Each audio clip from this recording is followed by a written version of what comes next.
Well, hey everybody, and welcome back to Practice Makes Faithful. Today we are in Season 2, Episode 11. I'm Ben Patterson. I'm joined by Paul Hugobart. Yeah, good to be here this morning, Ben. I hear you are without coffee this morning, so I am. It's a coffeeless day so far. Hopefully we'll pull out the natural pep instead of the caffeine-augmented peppiness that we sometimes see. So I think there's plenty of the good natural stuff in there too. So there is. Yeah. We're going to continue with our series, Witness. We're actually coming off of a pretty big day yesterday at Grace Chapel. Yeah. Because yesterday we had what we call our ministry fair, which is the event that's able to kind of go in conjunction with this series, Witness. Yes. Yep. The ministry fair, it's this really cool opportunity where we're able to have a bunch of our community partner organizations come out, and they were able to be here, set up a table, we were outside, and just folks were able to just go around and talk to a bunch of our community partners, get a chance to meet them, get a chance to hear about what ministries they're doing out in the community. So it's really cool, and just how this connects with how we be a witness. Yeah, even this particular message that we'll be talking about yesterday, very deeply rooted in the idea of us getting out in the community, and letting the community see Jesus through the way that we're living and acting, the way that we're reflecting Him, as we'll talk about with this series. Yeah, so before we dive into that specifically, you want to give us a little recap of this series, Witness,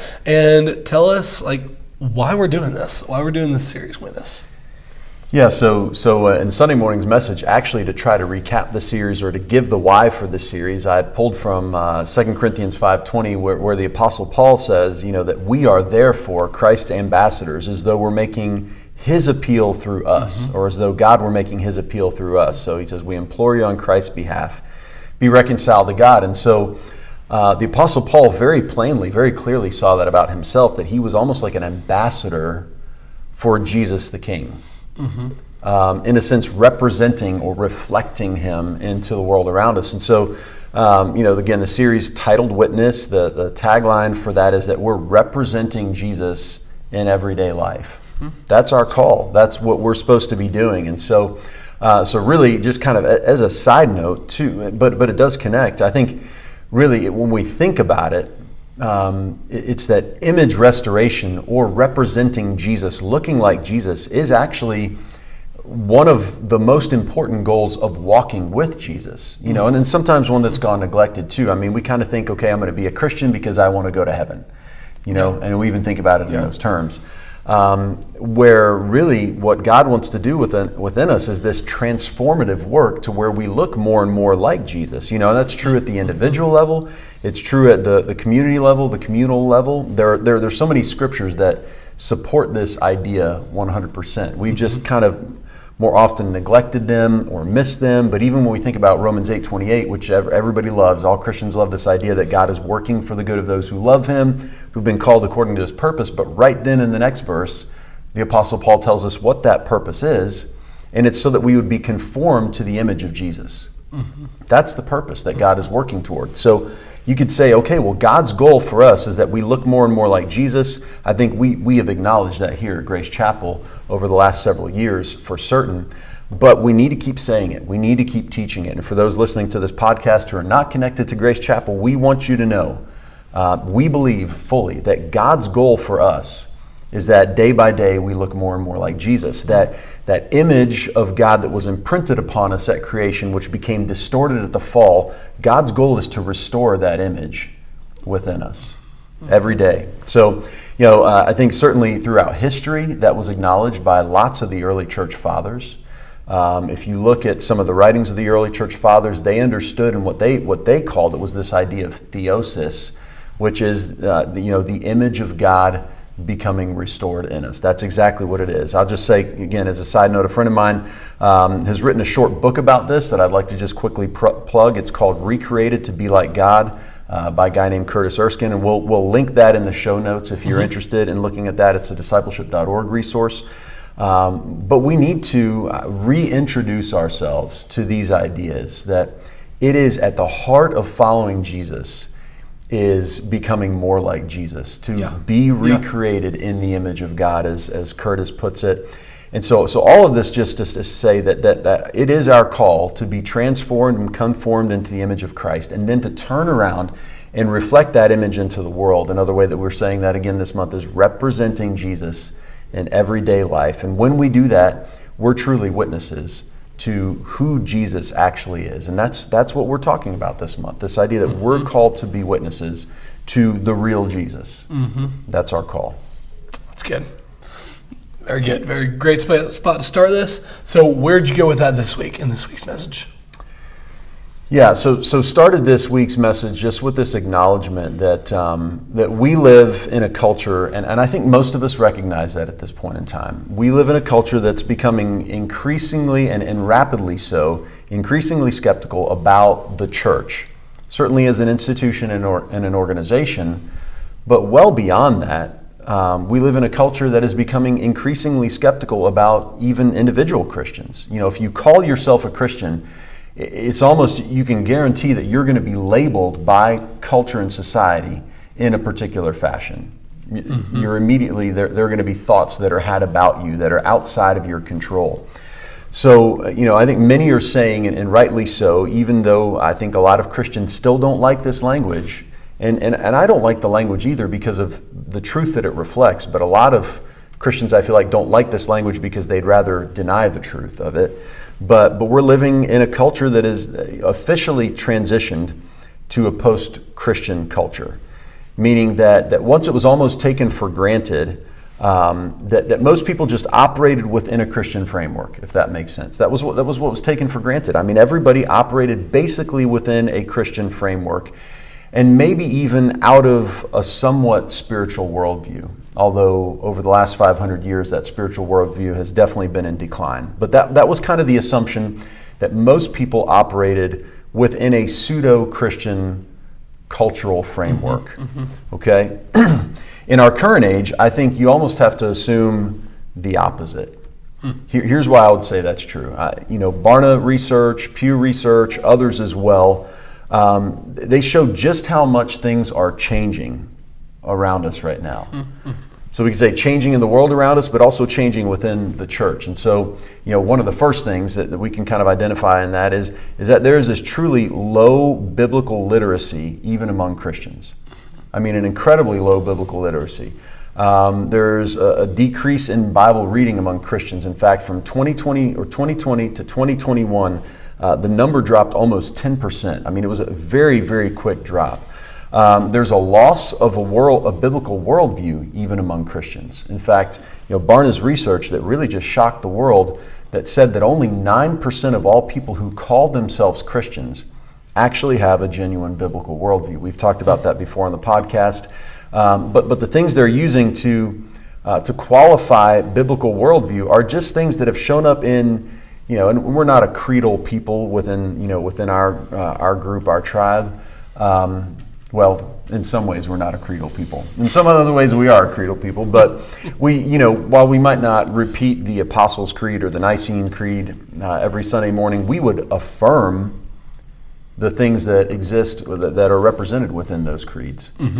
Those are basically the measures that Barna used to determine whether somebody held a biblical worldview. So you've got only 9% of all Christians affirming what is stated plainly in these very early Christian creeds. Yeah. So again, a loss of a biblical worldview even among Christians, a pretty quick and rapid decrease in the percentage of those who call themselves Christians within the North American landscape, and then really this rapid rise in those who have no religious affiliation at all, and that they're called the nuns, and that's often joked about. But what all it means is these people identify themselves, when they have the opportunity to check the box and say, identify as a Christian, as a Jewish folks, Jewish people, as Muslims, as Hindu, as whatever it happens to be. Here's what I identify as. There's a box way down at the end that says none. And that group is growing very quickly, especially among the younger generations. So we have all that at work. Then we have what has almost arisen as a natural outflow of that. You start to get these groupings of people that draw themselves together and give themselves a name at times. And so there has emerged in the last just few years, actually, a movement of folks calling themselves ex-evangelicals. So it's a play on the word evangelical, evangelical Christians, which is kind of the dominant Christian maybe expression within North America, or has been for years anyway, and certainly in a lot of places of the world as well. So again, this idea of being ex-evangelical that's arisen over the last few years, some of these ex-evangelicals end up moving toward progressive Christianity as they walk away from evangelical Christianity. Many move towards agnosticism or atheism, so really walking even further away from faith. And we've talked about this before in the sense of deconstruction, the deconstruction of faith that is often taking place, and that's deconstruction just as the process of deconstructing faith, and sometimes just a church experience even. But we've talked about where that often leads. When people start to do that. And really, what we're not giving here in this moment, I think I want to be clear, what I'm not giving is a defense of evangelicalism wholesale in any way, to say there's nothing bad that's coming out of evangelicalism. We know that's not true. In fact, we know that evangelicalism, the evangelical movement as a whole, has had some serious issues, has been at the center of some serious issues, but often the ex-evangelical movement only focuses on the issues or the problems and entirely ignores the good that has been done over the years by many evangelical Christians. So, but again, we're just talking about the landscape as it is right now. Add to that, and a lot of the ex-evangelicals will talk about this. All the church scandals that we've seen over the last few years. Whether it be the stuff with Ravi Zacharias, and we don't want to drag all that back up again, or whether it be the stuff that happened, with Bill Hybels, and there's still questions about that, and these very, very prominent names. And we're not trying to call these guys out to run them through the mud. We're just saying there have been some things that have happened that were really, really bad things within the evangelical landscape, within the evangelical movement. And those are just a couple of names. I mean, we could keep on going. It's church abuse scandals, whether it's Mark Driscoll. There's a huge podcast done about that, the rise and fall of Mars Hill, which you can go and listen to, and you can see all that happened there that was just so ungodly, even though some good things came out of what was done at Mars Hill.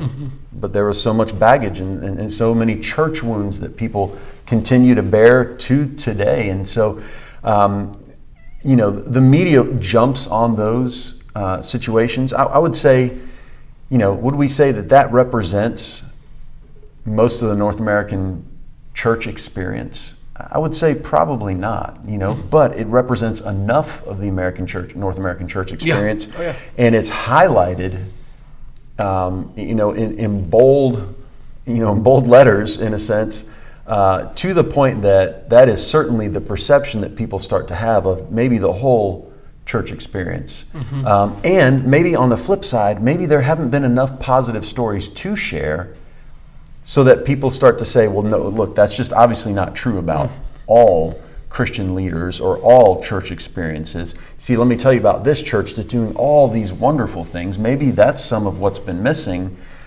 because we know that church has become more an experience about coming together on Sunday morning, the internal ministries that we have here, but it's not been a movement of God's people doing things in the world that work to transform the world. And so, what I said on Sunday morning, I think, and I think we're starting to recognize this, is that if we aren't willing to work hard to change hearts and minds, and what I mean when I say if we aren't willing, I mean the North American church or the Western church. So if we aren't willing to work hard to change hearts and minds, we're in trouble. We're in trouble. And so, I know that makes it sound a little bit bleak, but we have to set the stage, I think, with that reality and with that understanding. Yeah, I mean, so you do lay out a pretty grim reality there in the beginning of movements of our culture, of skepticism towards the church, the ways the church has been a poor witness, and a lot of it's a pretty grim start. Yeah. So why don't you tell us? I know in that message you got to a solution to the skepticism in our current culture, at least it was a way forward that you discussed for the church, for us as individual Christians. So what do you think that is? Yeah, I think it starts with this acknowledgement. First, we could say for whatever reason, and all the blame does not lie on the church. I mean, there is no doubt that our culture has moved and shifted rapidly. Yeah. So, there have been some things that have happened within the church that just are not okay. Mm-hmm. There are a lot of people who bear church wounds. We have some people who've come here to us at Grace Chapel and are on a journey of healing from some church wounds. And so we've had conversations with those folks and love to hear the stories when people start to see a church community behaving a certain way that is restoring their faith and hope in the church as the body of Christ. I mean, I rejoice when we hear stories like that.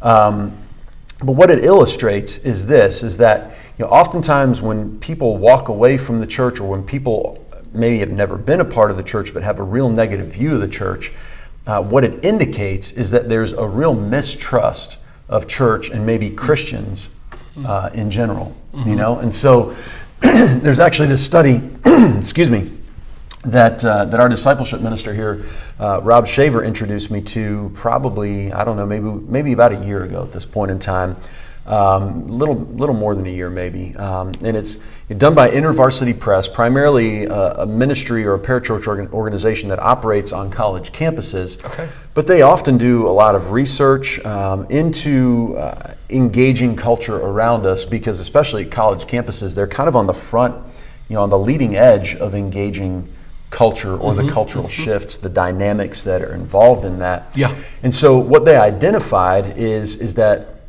most people are skeptical because they believe they have a reason to mistrust the church or Christians. In fact, one of the ways that they define this in their 5 threshold study, and we'll link this as well, because I think it really is an important study for people to be able to look through. Also, there's some resources that you can go on, when you get to this page that we'll link, you can actually go through, watch a video, you can do some training. There's a PowerPoint that they have there that helps you navigate maybe how you would lead people in a very skeptical culture through a process of moving to where they would follow Jesus wholeheartedly. Okay. So it's a very helpful resource. But again, the first thing they identify is this lack of trust for Christians in the church. Okay, so the way that they phrased this, or the way that they boiled down what people were representing to them as they talked with people who went from being skeptical to being wholehearted followers of Jesus, is that people began kind of feeling this way, and this is the way they put it: I try to value all kinds of people, but I don't usually trust Christians, and I have a hard time trusting God.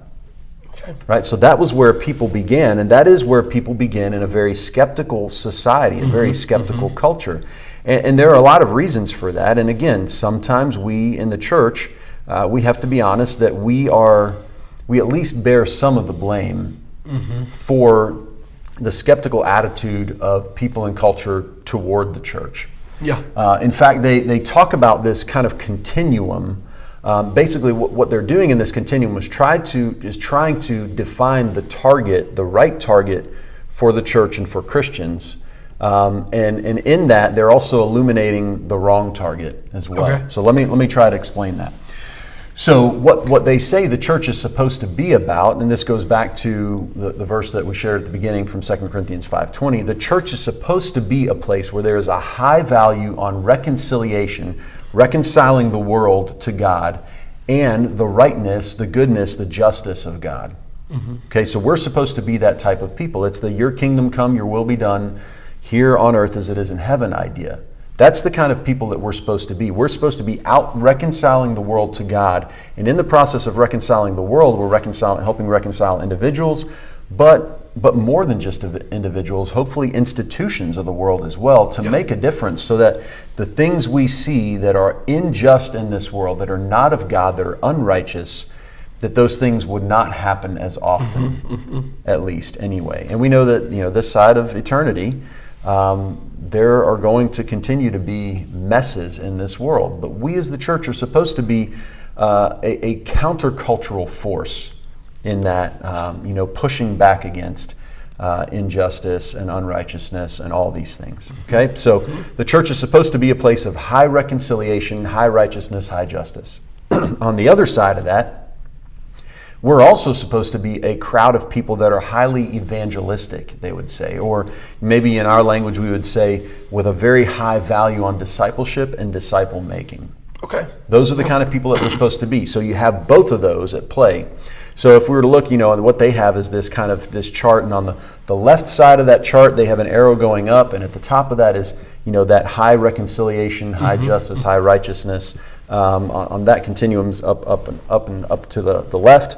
On the bottom side, you would have that running with a continuum from low evangelism to high evangelism, or a low discipleship culture to a high discipleship culture. Okay. So if, for example, you were to be at a place where you were part of a church experience that neither was that neither had a high reconciliation, high righteousness of God, high justice focus, but also did not have a high discipleship focus, you would be at a place where a group of people that came together for that reason would, by their terminology, just be a social club. Mm-hmm. That's all you'd be. Mm-hmm. So you'd be coming together to hang out, so there's a little impact of what's happening, a little impact through that church in the world around. And there's also very little personal transformation then happening within that church. Okay, because we don't care about things like reconciliation and justice and righteousness. We don't care about those things. And we also don't care about discipleship and disciple making. If, on the other hand, we cared only about reconciliation, justice, and righteousness, we would be what they call the reconciliation community, where the good news is not shared, it's only embodied. And so we believe that we don't have to actually speak about God. Okay. All we have to do is look like Jesus. And there are a lot of people that ends up being often what when people try to understand what progressive Christianity can be about, that often is what progressive Christianity looks like. We're trying to be the love of God, but without the truth of God connected to it. So, so we care a whole lot about good works, but we don't really care about a whole lot of other things, or we care just about love, but we love and grace, but we don't care about truth. And so what they say about that, again, is good news is not shared, it's only embodied. But if you were all the way over to the other side of the spectrum, where you cared a lot about discipleship, disciple making, but you didn't care about the righteousness of God, you weren't worried about His kingdom coming and His will being done on earth as it is in heaven, you'd end up with what they call an evangelism community, where the good news is shared, but it's not embodied. So in other words, there is no transformation taking place, or very little transformation taking place in the lives of the people, but we're still out there sharing the good news. And oftentimes, it's not really the full good news. It's not the full gospel when that is what happens, And so you end up with, a kingdom without a king, in a sense, in both the reconciliation community and the evangelism community, because we're spreading the good news, but only about, hey, Jesus will take away your sins, not about the coming of Jesus as the King, which we talked about a few weeks ago here on the podcast as well. But what we get actually when we combine the high reconciliation, justice, righteousness focus or value and the high evangelism or discipleship, disciple-making value is what the church is supposed to be about, which is what they call a transformational community, where both the people within the community are being transformed, but that community is working to transform the world around them as well. And what they say about that is that the Holy Spirit then keeps leading us into conversions, reaching new networks, reconciliation, justice, righteousness. We're focused on those things because we're being the people of God, the transformational community of God at work in the world around us. Which leads us, I think, to Jesus' words, which we talked about in Sunday's message. And again, we'll link this IVP thinking in the show notes for people to look through. And it is really good stuff to look through. We can only go through so much of it, obviously, here this morning, but I think there are things that are very applicable to what we're talking through. In Matthew chapter 5, verses 13 through 16, Jesus calls His disciples and all those listening to Him and all those who read those words to be salt and light in the world. To be salt and light in the world. And there's a whole lot that goes along with that. In fact, Jesus Himself says, I am the light of the world.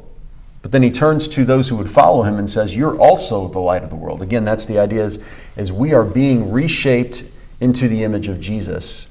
We then are also the light of the world as he was the light of the world. Now, our light is a reflection of his light. It's a representation of him in the world.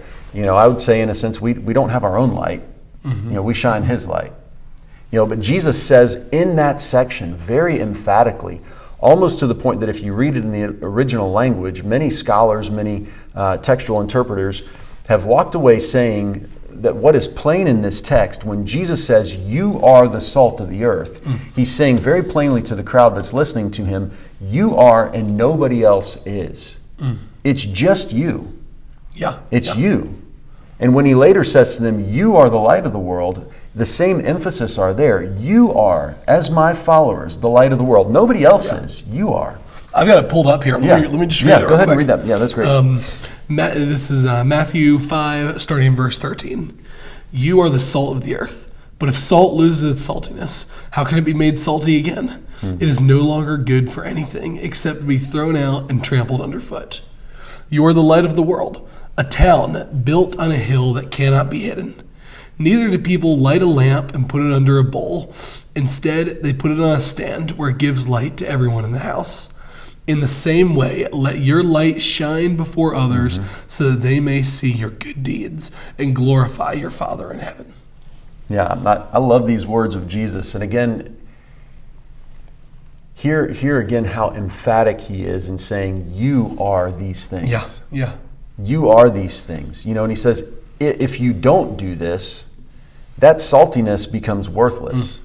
So go be salt, but understand that if you're not salt, it's just like salt that is only good for being scattered on the ground because it's become worthless for doing what it's supposed to do, to flavor this world in a new way. We talked about that on Sunday. Salt in Jesus' day was used to flavor things just like it is today. It was also used to preserve meat. So you rub a covering of salt on that meat, and the meat that was inside of that would hold would hold for a time. They didn't have refrigeration, so the only way to do that was to actually preserve it by rubbing salt on the outside. And so I think Jesus has both of those ideas in mind as he's speaking to his disciples and to us. Go flavor this world in a way that looks different. Go add flavor to this world. And then also go become pockets of preservation in this world, in a world that is decaying and experiencing decay. I mean, it's almost, you could go and get a little bit gross with this, but I think Jesus is intending us to think that way, that this world is rotting. It's rotting away. Yeah. But if we were to rub salt on the outside of this world, or have pockets of salt that work themselves into this world, we would see less rot and more preservation. So I think Jesus has that in mind, but then think about the way that he talks about light. He says, you're a city on a hill that cannot be hidden. Again, how emphatic is that? So he's saying, look, this can't be. You can't hide as my followers. You can't hide as my representatives. You can't hide as the reflection of my light in this world.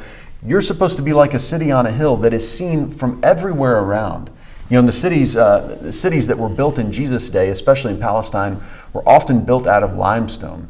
So they were this white limestone, very white limestone that was seen certainly during the day and would often reflect the light of the sun in a very, very kind of like stark and astonishing way. They looked very bright, but at night too, when they would light those cities up, it was almost like the city would glow at the top of the mountain. Yeah. So this is the imagery really that, cool. that they would have in their minds. And then beyond that, Jesus says, okay, in case the salt doesn't work for you, in case the city on the hill doesn't work for you, think about it this way. Who takes a light and hides a light that is supposed to light up the darkness in the dark rooms in a house? Who takes that light or that lamp and puts it under a basket? Who does that? Nobody does that. So Jesus is saying again to us, listen, you are my representatives in this world. And he lets us in on the fact that it is, he says, in the same way, let your good deeds be seen by others around you. So let your light shine so that your good works may be seen by others. So it's our good works, it's the goodness of our life, the way that our life looks like Jesus in the good works that are seen through and out of our lives that now are truly salt and light. So what is salt and light? Well, it's us doing the good things that Jesus would do if he was living life in our place. If he was living it in our stead. And so, so again, I think that's really important, and it brings us back, I think, to this question, that we're asking. Go ahead. Yeah. Let me ask you on that. So with, I don't know, I may be jumping ahead on your thoughts here, but I guess I wonder, in that doing of good deeds, of being this salt, being this light, how can that uniquely reflect Jesus? Like, because there are a lot of people in the world who are doing good deeds. Yeah, that's right. Who are doing, I remember when I was serving, I served regularly at an organization, Meals by Grace, which is one of our community partners. Love what they do. This is an organization that they make hot meals. They give out to families in the community. They give out boxes of food and whatnot. And they do it in a delivery service. It's an awesome organization. But a lot of times, one of the largest populations that would be there serving is a lot of Hindu organizations were there. Yeah. And they had a very strong value towards doing good deeds. That's interesting. So I guess I wonder, maybe pushing back slightly, of how do our good deeds reflect Jesus when there's a lot of people that do good deeds? Yeah, I think Jesus, says very plainly, we are called to be the kind of people that give a cup of cold water in his name. So we do these things in his name because we know that it's the good works that we do that earn us a hearing. I mean, that was often why Jesus seemed to do good works. I mean, so that people would believe that he is who he said he is, because there's a lot more at stake than just doing good works for the sake of this world and the people around us. There's an eternity at stake. So we have a different mindset when we do good works. I hope that these good works will show you, one, that I love you, that I care about you. Here's this thing in altruistic actions. We can choose altruistic behaviors where we're taking care of the needs of others for very self-centered reasons. And I think a lot of people do. There have been some studies that actually point this out, that oftentimes the good and benevolent acts that people do are more because of what they hope the doing of those actions will say about them as a person than it is about the love that they actually have for another. When you think about what Jesus did,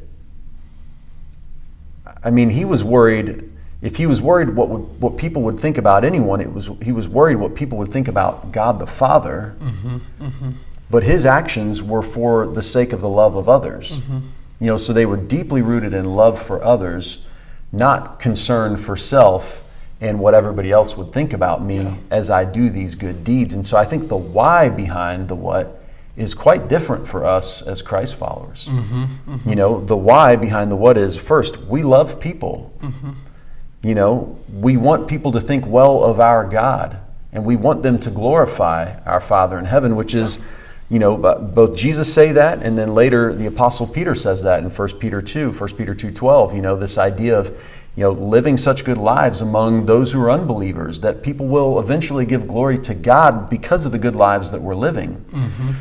So, I think those are the first two what's or whys behind the what. So again, we want people to know they're loved. We want people to see the goodness of God, and then we want to earn a hearing for the real gospel message would be the third. And that was what Jesus was doing constantly, was loving people so that he might earn a hearing, or loving people because he loved people, then serving them and serving them well so that he might get a hearing. So he healed somebody and then had the chance to speak.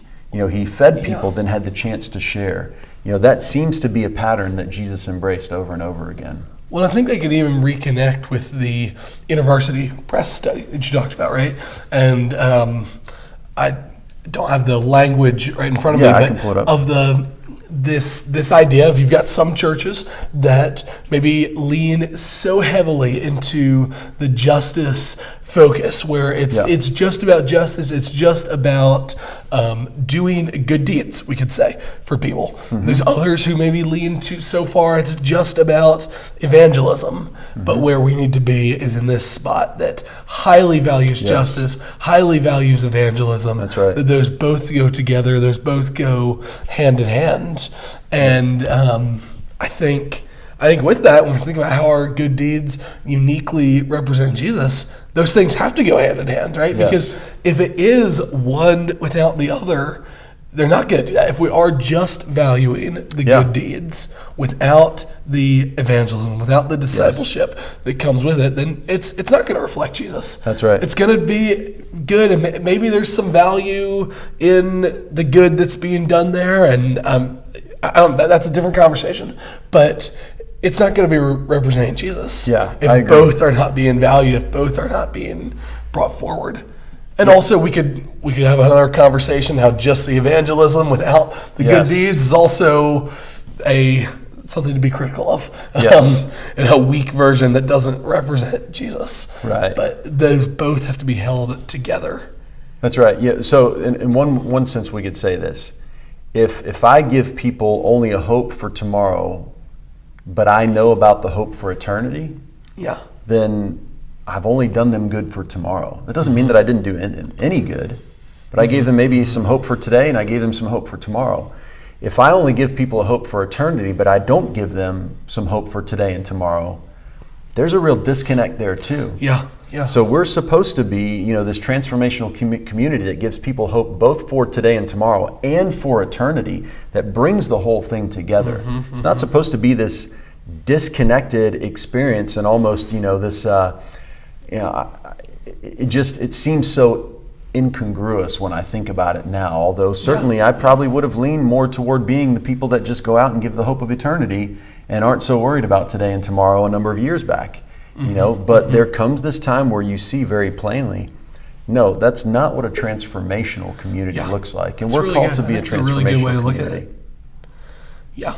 I mean, and we could, I'm sure you can nuance that in individual interactions. If you're trying to build a relationship with someone, maybe you start with the good deeds before, and that's the first thing you've done, even before you've mentioned Jesus, and then that's the next conversation. There's other times you might sit down and you're starting right in with discipleship, and the good deeds are coming in later. Like, the order of how that happens can be nuanced in each individual situation. I think that's right. The high value that you're bringing both of those are your focus as you go into it. I think that's the key when it comes to how our good deeds are uniquely representing Jesus, not representing anything else, but that we're highly valuing justice, highly valuing discipleship. Those are coming together. I think it's a really helpful framework to look at. Yeah, I do too. I think we're actually indebted to some degree for IVP's thinking on this, and I think it creates a really good, healthy framework for what the church should set again as the target of our experience as a group of people. And I think, coming back to, again, the time that we find ourselves living in, I think here's what we have to acknowledge, and it's really that only a genuine representation of Jesus will challenge the skeptical mind, will challenge those who mistrust the church and individual Christians, and maybe even have a mistrust for God or whatever. It's only a genuine representation that will challenge the skeptical mind. And I'm not saying changing the skeptical mind. Again, Jesus says in verses 11 and 12 in Matthew 5, look, it's going to be tough. There are going to be times when you're persecuted for righteousness' sake. So you're doing the righteous things and you're persecuted on in my name, or because of me and for the sake of righteousness. And then 1 Peter 2:12, Peter says the same thing. People may speak. They may speak all kinds of evil and harm, our direction, about us. They may say terrible things about us. But the hope is that through seeing this honest and genuine representation of Jesus, that one day there may be some hearts and minds that are changed, and people, again, give glory to God because of that. And so, I think here's what we have to be honest about as Christ followers. Our Sunday morning gatherings are not likely to challenge the skeptical mind. Certainly not going to change the skeptical mind. Us getting together on Sunday morning, and I'm not sure that our Sunday gatherings should ever have been intended to try to challenge the skeptical mind. Now, we share good things on Sunday mornings, and I've heard some fantastic sermons preached that have challenged me over time, but I think that was when I was already receptive and already curious, you know? Yeah. So I just don't think Sunday morning gatherings are going to succeed there. I don't think that our internal ministries, even though they do great good here within our local church setting, and that's true about many churches, our internal ministries do a lot of good within our local church context, but they likely won't challenge a skeptical mind either. I think that probably even organized service opportunities, that even though those may begin to make a dent, there's even the possibility to remain skeptical of organized service opportunities, because you might say, well, that those people are just doing that because they have to do that. I think what really starts to maybe move the needle is as individual believers choose to be salt and light. You know, I think it's when that happens, when your neighbor sees you engaging in a way day after day, even though maybe you have an unkind neighbor or a very skeptical neighbor or whatever that happens to be, you engage with that neighbor day after day, and they see you representing Jesus as salt and light in your community, whether it be your personal interactions with them or your personal interactions with others. There's some notice that, you know, that individual skeptic starts to take, and in that, maybe we start to see a difference. You know, so I really think yes, it is important that we do organized things as a church. It's important that we engage with organizations who are doing really good things, like our community partners. But it's also so important that we as individuals are living lives as salt and light, as representations of Jesus. That's really good. So you ended that message with a call to be intentional about doing good deeds, to live intentionally about this, to not just passively participate in it, but to actually make time for it, to schedule it, to be intentional about this. So what might that look like? What could that actually practically look like if we were to say, if someone listening to this, they think that, oh man, I'm convinced this is something I need to do more. I need to be intentional about how I do good deeds. Yeah. What would that look like in someone's life? Can you just give us a few examples? So I mean, you know, to be intentional or to be purposeful about something means creating time for it, means designating time for it. You know, so it's saying, okay, there needs to be time for this thing. I'm going to find time for it. I'm going to designate time for it. I'm not going to let other things come in the way of it. I'm going to prioritize this. And so if it's volunteer service opportunities, for example, with our community partners, we had maybe 15 community partners here, some other internal ministries that Grace Chapel represented yesterday. So, you know, 20 plus tables of different groups and organizations that are doing work in the community or here at Grace Chapel. I think we need to look to schedule those volunteer opportunities, those times of service, just as much as we look to schedule other things. When I put something in my calendar, and somebody comes and asks me later, hey, do you have time? Let's say I've got something in my calendar from 2 to 3 p.m.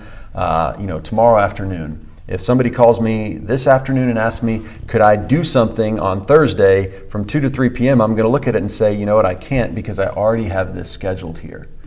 It's intentional. It was, you know, prioritized. It was scheduled. And I think we need to do the same with our volunteer service opportunities. I acknowledged on Sunday morning, we're busy people. Yeah. I mean, we're busy people.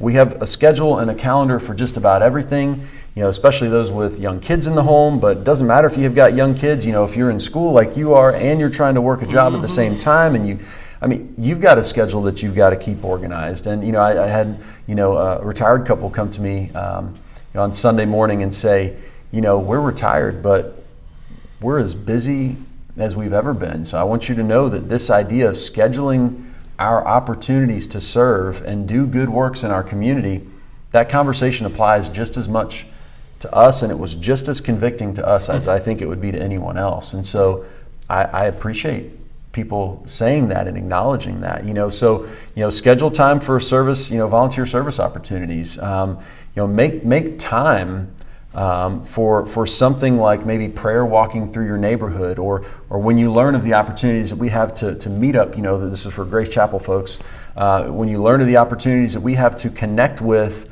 the church that we've been partnering with on the south side of Atlanta and come down into Atlanta together and walk the streets of Atlanta, ministering to homeless people, praying over the Capitol and these different areas downtown. When you see that opportunity come up in that moment, put it on your calendar, because there are going to be other things that come searching for your time as the next days and weeks go on. That's what's going to happen. And so we've got to schedule. We've got to be intentional. That's just the way it is. So we can't change our cultural context, but that doesn't mean that within our cultural context, our busy cultural context, we ought not to find ways to say, okay, within this framework, I'm still going to find ways to be salt and light. And I think there's multiple ways we need to schedule that. One way is to schedule like a block of time, like kind of like what you're saying of, I'm going to go serve with this organization, with this group of people. So I'm scheduling my Saturday morning from 8 a.m. to 1 p.m. to go and do this prayer walk, or it's not that long. Just schedule a block of time like that. But there's also spontaneous things that pop up. And we have to schedule for those too. And what I mean by that is that you can't schedule for when that spontaneous thing is going to pop up, but what you can do is you can put margin in your schedule. Correct. Because you know that these things are going to pop up, and you want to be able to be faithful to those moments when they do pop up. So, and I'm speaking to myself here, because I know I stack my schedule of, I make a fixed week schedule. I've got every 30 minutes scheduled of my days for the most part. And it's so important when I'm doing that is I need to build in margin. If I have every minute scheduled, then what happens when someone calls me out of the blue and needs something? When there's someone's car broken down the side of the road, I feel a call I need to stop and help that person. Or when these moments arise, I just don't have time for it. That's right. So I need to build in margin in my schedule. I need to block off time. I know I'm going to serve here. And I also need to build in margin to where I'm able to move something around this came up. I need to be able to respond to this in this moment. Yeah, I think that's really good. And I think for what that means for many of us is that it's probably good to sit down. And a lot of us keep our calendars in Google Calendar, or you use maybe another app to keep your calendar. I think it's good to just sit down from time to time and evaluate your schedule and see if there are windows of opportunity. 100%. And if there aren't, look to see where you can downsize some. Where can you cut? Where can you trim? So that you have the ability to make room for another opportunity. And then the last thing I would say is this, is that, don't just try to come up with something on your own or go do something because you feel like now you should do something. I would say before you do anything, pray and ask God what it is that He may be calling you to do. I think too often we jump into something just because we were told we should go jump into something, we should go do something, and so we jump in. And that's good. At least that shows faithfulness and maybe obedience or whatever that happens to be. We're saying yes to the things that we've been asked to say yes to, and that's great. But remember, we're doing all of this for God's glory. So it is possible that God has something He wants you to do specifically for His glory. And for some people, it may mean leading something new. And it may mean that you don't lead something new within the framework of the organized church. Or it may mean that you don't lead something new within the framework of an existing community partner. It may mean that God is calling you to begin something that meets a specific need within the community. I once heard somebody say, as a way of remembering, is that good deeds meet others' needs, I think was the way it was said. So good deeds meet others' needs. And so it may be, with that framework in mind, you're looking around and you're saying, what needs do I see? What needs exist within my community? And, what needs especially are going unfulfilled, unmet? And how can I be salt and light in that situation so that somebody, maybe for the first time ever, sees an accurate representation of Jesus at work in everyday life? So I think you take all those, there's some practical advice in there for sure. That's really good. So that brings us to our last question of how can we practice what we've learned this week to be faithful to Jesus? And then we've already hit on some of that. But anything else you'd add? Yeah, so maybe I'll just give a quick summary of that. Okay, so again, as you mentioned, ended Sunday's message with the challenge to be intentional and purposeful as it relates to opportunities, to finding opportunities really to be salt and light in the world. Okay, so it's intent, it's purpose. And as you mentioned, I'd say yes, be spontaneous and react as the Spirit moves you. So maybe that means creating margin within our schedule so that we can. But then realize, because sometimes people feel like the things we schedule are not authentic, as it relates to God anyway. The things we schedule are not authentic, or maybe even in relationships. Here's what I'd say. A scheduled date night in my marriage is not an inauthentic experience. Yeah. It's not. It's what we have to do because we're busy people. Yeah. And so when we schedule that date night, it actually shows meaning, purpose, and intent in that. So maybe it actually makes it more meaningful, more authentic. It shows a reflection of the heart. The same thing when I show up at my kids' baseball games or basketball games or softball games. I've put those on my calendar so that I don't schedule anything else there, which means I'm holding the place for this thing that I value. So don't feel bad about scheduling good works. There's nothing wrong with it. And in fact, it is. It's often what it looks like to be intentional and purposeful. Again, just realize we schedule just about everything else. Yeah. We are busy people, accept that. So let me just ask this question. What about scheduling times of intentional service? I think that's so exciting to me about some of what I saw happening in our parking lot yesterday or Sunday morning during the ministry fair. Watching people go and making these connections and going and looking at the sign-up sheets that we're filling up with people's names, knowing that there's a connection made there where somebody's going to say yes to doing something in the name of Jesus that I believe will make a difference. That's a big deal. So again, it was just great to watch those connections being made that I hope lead to salt and light opportunities. As Jesus said in Matthew 5, as we do these kind of things, it's our hope that people around us will see our good works and never forget the why behind the what, so that they will give glory to God. That's good. So that it will open the door for conversations about God. Love that. Man, this is good, man. This has been a really good conversation, Paul. I think so, yeah. Enjoyed this. And thank you all for tuning in, as always, today. And we look forward to seeing you next week as we continue this series. We go into part 4. We'll be joined by Jim again next week, right? That's right, yep. So, you know what he's talking about? He is talking about the kind of some of the one another statements and how the love that we have for each other, is that John 13 too, how that is the way that we actually confirm that we are disciples of Jesus. So that's a way of being witnesses in this world to who we belong to, is by loving each other. And then the New Testament is just sprinkled full of these one another statements, how we ought to engage with each other.